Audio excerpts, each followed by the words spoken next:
కరుంగలి మాల ఎందుకు ధరిస్తారు అనేది ముందు తెలుసుకోండి. ఏదో నేను వేసుకోగానే ధనవంతుడైపోతాను, కోటీశ్వరుడైపోతాను అని చెప్పేసి వేసుకోకండి. ముందు తెలుసుకోండి అసలు ఎందుకోసం వేసుకుంటారు. చూడండి, కొంతమందికి పని చేసింది, కొంతమందికి పని చేయలేదు. పని చేసిన వాళ్ళకి మాత్రం విపరీతంగా పని చేసింది. ఎలా అంటే చిన్న స్థాయి నుండి చాలా పెద్ద స్థాయికి ఎదిగినోళ్లు కూడా ఉన్నారు ఈ కరుంగలి మాల ధరించడం ద్వారా. ఎవరికైతే ఎక్కువగా నరదృష్టి ఉంటుంది కదా, ఇది వేసుకోగానే నరదృష్టి వెళ్లిపోతుంది, పాజిటివ్ ఎనర్జీ మనలో వస్తుంది. కొంతమందికి నరదృష్టి ఉండదు. వాళ్ళకి ఏంటి అంటే ఇది నిదానంగా పనిచేస్తుంది. అదే విధంగా చిన్న పిల్లల నుండి పెద్ద వాళ్ల దాకా ఎవరైనా సరే దీన్ని ధరించవచ్చు, అమ్మాయి అబ్బాయి తేడా లేకుండా. ఇంకొకటి, ఇది వేసుకుంటే మీలో మీకే ఏదో తెలియని ధైర్యం వస్తుంది. అదే విధంగా ఏదైనా సరే పని చేస్తున్నారు కానీ కలిసి రావడం లేదు, నేను న్యాయంగా ధర్మంగా చాలా ప్రయత్నిస్తున్నాను కానీ ఫలితమే రావడం లేదు అని అంటే ఇది వేసుకోవడం ద్వారా ఏంటి అని అంటే న్యాయం మీకు దక్కుతుంది.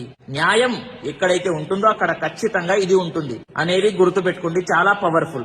ఇంకొకటి, చాలా మంది ఒరిజినల్ కరుంగలి మాల ఎక్కడ దొరుకుతుంది అని చెప్పేసి అడగడం జరుగుతుంది. చూడండి, నా దగ్గర అవైలబుల్ గా ఉన్నాయి ఒరిజినల్ కరుంగలి మాల. ఎవరికైనా సరే కావాలి అని అంటే మీ పూజ ఒరిజినల్ అనేటటువంటి ఇన్స్టాగ్రామ్ పేజ్ లో డైరెక్ట్ గా మెసేజ్ చేయండి, మీకు రిప్లై ఇవ్వడం జరుగుతుంది. లేదు అని అంటే స్క్రీన్ పైన కనిపిస్తున్నటువంటి నంబర్ కి కాంటాక్ట్ కూడా అవ్వవచ్చు అనేది ప్రతి ఒక్కరికి